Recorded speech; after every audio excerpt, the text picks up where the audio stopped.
Have you ever felt like you are hiding in a cave? Like while sheltering against this pandemic, do you feel as if you are hiding in a cave to avoid things you don't want to look at? Problems in your relationship or marriage, issues with your family or work, or in your community or in our country? Are you trying to evade truths that are too uncomfortable? We have been sheltering in place to protect against the coronavirus, though many of us are also hiding out, unsure of how to initiate changes that will allow us to emerge into a better life.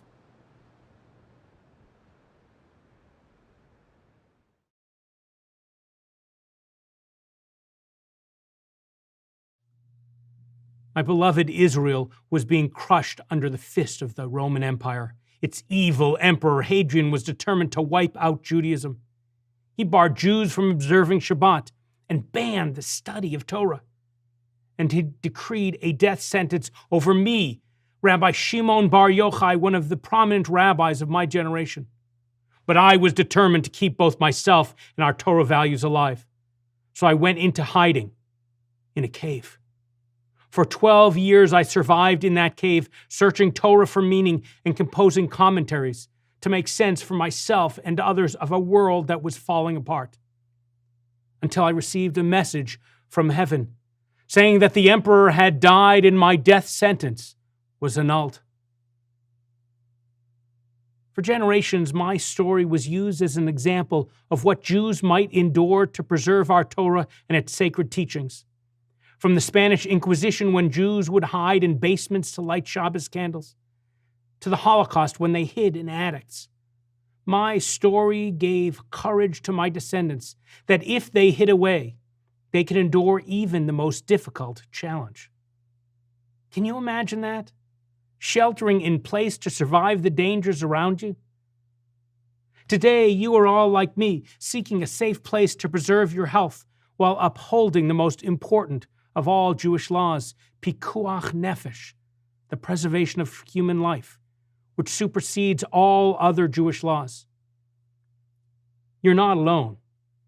I've been with you, commiserating. When your dreams were crushed, as graduations were canceled, as bar mitzvahs and bat mitzvahs were postponed, as wedding couples watched perfect plans come crashing down, as you worried whether you would be able to put food on the table or keep a roof over your heads, as the economy started shutting down. And when summer camps closed and schools shuttered, as your kids struggled and your parents did too, as vacations canceled kept you confined to the home, as your beautiful hair was turning gray, I saw that the masks were hiding your sadness. Well, my heart broke as many of you watched from afar as dear ones suffered with COVID-19, or worse, when they died alone in hospitals or nursing homes, or were buried alone. Who can find words for such soul-sucking sadness? Like the funeral kriya ribbon that we tear, saying that our hearts have been torn asunder, even for those in big backyards. We are suffering because with over 160,000 Americans dead and over 5 million having contracted the coronavirus, this life-threatening danger is as real for you as Emperor Hadrian's edict of death was for me. Yes, caves offer protection, but they also hide us from other real challenges that need our attention. So why would anyone consider leaving their cave? Well, the call from God is coming. Will you hear it? Do you know what it sounds like? The first time I heard it, it sounded something like this. Tkiya, Shivarim, Teruah, Tkiya, Tkiya, Shivarim, Teruah, Tkiya. When I, Rabbi Shimon Bar Yochai, finally emerged from my cave, I was shocked. I saw that the Jewish people had spent years engaged only in keeping themselves alive, yet ignoring the suffering of others. I was distraught that the essential teachings of Torah, the ones I had spent 10 years cooped up in a cave studying, had been cast aside. As I looked around, I became angrier and angrier. Although the world was ready for my return, I was not ready for the world. My years in hiding had protected me from some painful truths. I wasn't prepared that people escaped to the relative safety and comfort of their homes, but had forgotten Torah's central teachings, that we are all created b'tselem Elohim, and that being in God's image, all of us, those we know and those we don't, those we like and those we don't, all are endowed with infinite value, blessed uniqueness, and undeniable equality. That chesed, kindness, should be the foundation of our lives. They stopped prioritizing Torah's indisputable decrees to protect the most vulnerable, not just our own children and elders, but others too. Those who suffer from lack of resources and those who are unhoused and live on the street. Women who too often are harassed because some focus on the shape of their bodies instead of the depths of their mind or the whole of their humanity. The non-citizen who has dwelt and worked among us for so long and should have the right to live among us still, as Torah teaches again and again. And the majority called a minority, whose skin color may differ from yours and mine, but nonetheless deserve protection from fabricated distinctions and prejudicial, racist rantings disguised as the rule of law. Seeing all this, I, Shimon Bar Yochai, was filled with such a fury, they say, that beams of light shot forth from my eyes, and anyone caught up in my angry gaze literally burned to death. Like the fire sent by God to destroy Sodom and Gomorrah over the grotesque greed in the face of human poverty, and like the floodwaters of Noah's time that sought to cleanse creation of the self-centered narcissism that led his contemporaries to ignore the harm their way of life had inflicted upon humanity. The fires from my eyes sought to scorch the scum I saw surrounding me. But then God saw what I was doing and called to me, ordering me back into the cave. Some like to think that I was sent back simply because I forgot that humility and love of others was required to live in community.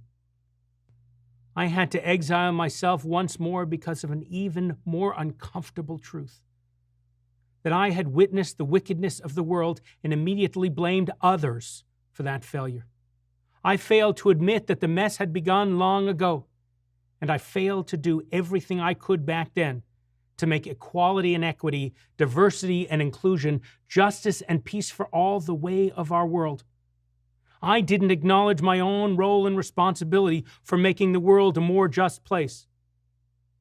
So God sent me back to my cave to do some serious soul searching and to undo decades of denial that aided in sustaining an unjust status quo.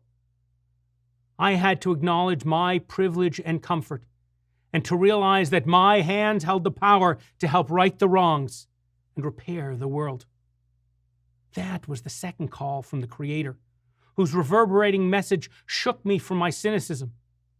The quick blast of T'kiah, piercing the silence. Shavarim, that bone-bearing brokenness. And Truah, the soul-searing staccato wailing from deep within. That's God piercingly, broken, wailing, calling out to us to stop hiding from the truth, to become more self-aware, and to get to work to repair both the world around us and our own lives. Are you hearing God's call? You shouldn't miss it. It sounds something like this. T'kiah. Shivarim.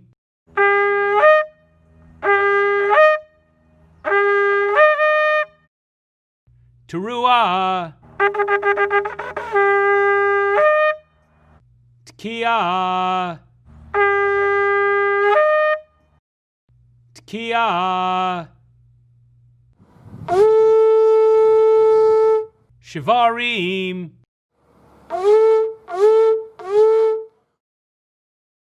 Teruah.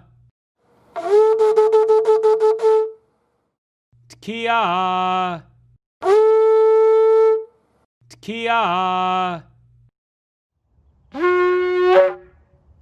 Shivarim.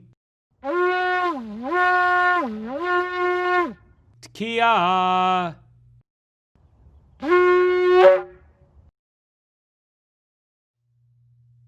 Back in the cave, I reflected on my ignorance, my misplaced anger at others, and my dreams for how my life and our world should be. This time, when I emerged from my cave and witnessed the brokenness, I redirected my anger into rethinking avenues of change, guiding others also to acknowledge our collective reality, and joining hands in rebuilding efforts. I returned to my teaching, sharing a midrash, a lesson in parable form. It's a story. There was a boat on a voyage to a far-off destination. The boat had just entered the open seas when one passenger began acting in ways that potentially could have endangered the rest of the travelers. They tried to complain, but the misbehaving man refused to stop, claiming that the Creator had endowed him with the freedom to do whatever he wanted. No one could get him to change his behavior. After witnessing this interaction, an unassuming builder opened his bag and pulled out a hand drill, and the other passengers became alarmed as the builder began drilling a hole right under his seat into the bottom of the boat.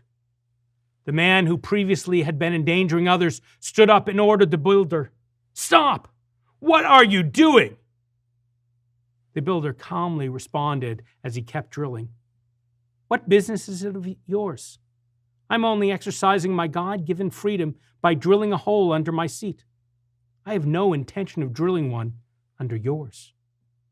The other man sputtered, "Although the seat under which you drill might be yours alone, the waters that will rise up will drown us all."